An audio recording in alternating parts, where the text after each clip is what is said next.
So there was a boy, a good boy, but a poor boy, and with winter celebrations approaching, he had no gift for his mum and he had no way to buy her one. And so he went up to the hills behind the town and he just watched the snow falling for a wee while onto the streets below, and he held out his hand as the snow was falling, and a snowflake landed right in the palm of his hand, and it didn't melt. And he looked at it for a wee minute because he thought, well, maybe my hand's just so cold that it's not going to melt. But that wasn't it. It still didn't melt. So he picked it up between his thumb and his forefinger and he looked at it. It felt like steel. And that's when he got his idea. He thought, I could give this to my mum as a gift if I get somebody to hang it on a chain for me. And so he went down to the shipyard to speak to McCausland the welder. And McCausland said, oh, I like your snowflake there, wee man. That looks really nice. I love how it doesn't melt. And of course, no bother. I can hang that on a chain for you. That'll be 1 gold coin. And the boy said, well, I don't actually have any money, but I can work. Is there anything that I can do for you? And McCausland said, well, truth be told, we're actually a wee bit behind with some ships at the moment, but what would be really helpful, right, is if you could go up to the mines at the back of the town and go and find Dempster, the dwarf, because he's got a magic hammer. And if he gave me that hammer, I would be able to get these ships finished double quick, and then I could make a chain for your snowflake. Magic hammer. I'm on it. And off he went, up the hill, and then down into the mines, and all through the tunnels and caves until he finally got to the armoury, where he found Dempster, the dwarf, sharpening his axe.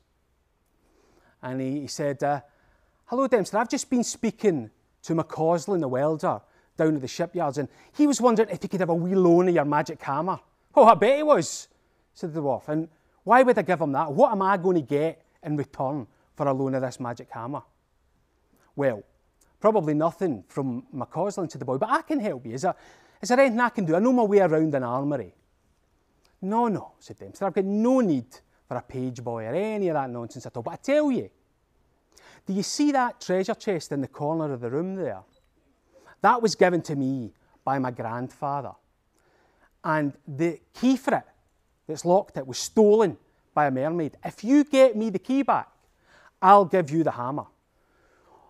All right, I'm on it, said the boy. And he ran through the mines, up, out of the hill, down to the edge of the river, but not right up to the edge of the river, because he'd heard that some mermaids quite like to pull wee people down into the dark depths. What are you wanting? Said the mermaid.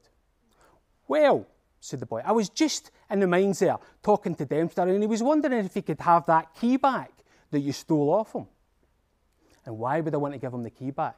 Said the mermaid, sort of waving it at him. Well, said the boy, come a wee bit closer, she said. I can't hear you properly. No, you're all right, said the boy. I'll just stay here if it's all the same with you. Clever boy, said the mermaid. I tell you what. I used to have a song, and I would sing it all the time. I sang it beautifully, and all the boys and girls would come right up to the edge of the water to hear me singing my song. If you could get my song back for me, then I'll give you the key. The grey lady stole my song, and I don't know why, because she's got a terrible singing voice. But if you get it back, then I'll give you the key. Song, said the boy. Righto. And he headed away down the coast to the castle right at the edge of the town. And he waited until it was night time. And sure enough, right then, the grey lady appeared at the window and started shrieking and howling and carrying on. And the boy waited until he was pretty sure she'd finished. And he said, hello, grey lady. What a beautiful song. That was lovely. Listen, I've just been speaking to the mermaid. She was wondering if you've maybe finished with that song and she could have it back. I most certainly have not finished with it, said the grey lady. Did you not just hear me singing it? How brilliant that sounded. She shrieked a wee bit more just to prove her point. Yeah, that is lovely, said the boy, but to be honest with you, you sound a wee bit like you're getting tired of it. Why don't I trade you for something? Is there something you want? Oh, now here, said the grey lady. I tell you what I miss. I only get to come out at night now, you see, and I used to love the sun. I used to love looking at the sun and being in the sunshine. if there's a way you can fix it for me to be in the sun, then I'll give you the song. Okay, said the boy, and he ran east, right to the edge of the horizon. It took him ages, and by the time he got there, the sun was just coming up. Good morning, said the boy. Hello, said the sun. What are you doing here? Well, I've got a friend who would really like to see you, but she only gets to come out at night. Is there any way we can make that work, that she gets to see the sun at night? And the sun said, well, no, I don't get to come out at night. It's not allowed, although, you know, it didn't used to always be like that. Back, centuries ago, me and the moon could be up dancing in the sky at the same time. I miss the moon.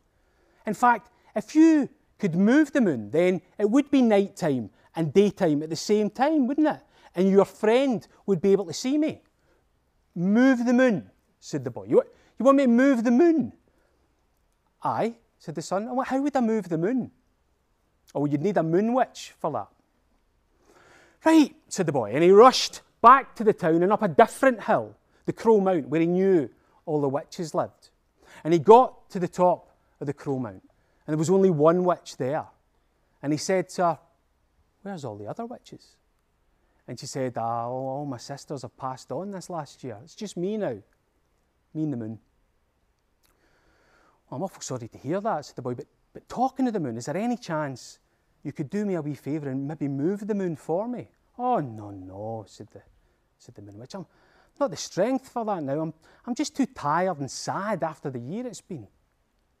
I will understand that, said the boy. But you know, they do say that laughter's the best medicine. So if I could make you laugh, would you move the moon for me? I'd do anything to laugh again, said the moon witch. Anything at all. We've got a deal then, said the boy, and he ran down into the valley because he knew that down there was an old joke that hadn't been heard for a long time. And he said to the old joke, I know somebody who would love to hear from you. And the old joke was delighted, and he ran back to the moon witch. And he said, why wouldn't the lobster share her toys? And the moon witch said, I don't know. Why wouldn't the lobster share her toys? Because she was shellfish. I mean, the moon witch, she laughed a lot more than that, right? But it had been a while since she'd heard the joke, right? She laughed. She loved it. And then, when she'd finished laughing, she moved the moon. And the sun asked the moon for a dance, and they swirled around the sky, and the grey lady saw the sun in the sky and enjoyed that, gave the boy the song. And the boy took the song to the mermaid and gave it back, and she sang it beautifully and then gave the boy the key. And the boy took the key, ran away back down into the mines and gave it to Dempster, who unlocked the treasure chest. And inside was a picture of his grandmother that made him smile and cry. And he gave the magic hammer to the boy, and he took it all the way down to the shipyard and gave it to McCausland, who used it to make a chain for the snowflake. And the boy gave the snowflake to his mother for the winter celebrations, and she loved it. And in time, she gave it to his daughter, who gave it to her son, who gave it to his daughter. And all the way down the centuries, the snowflake never melted.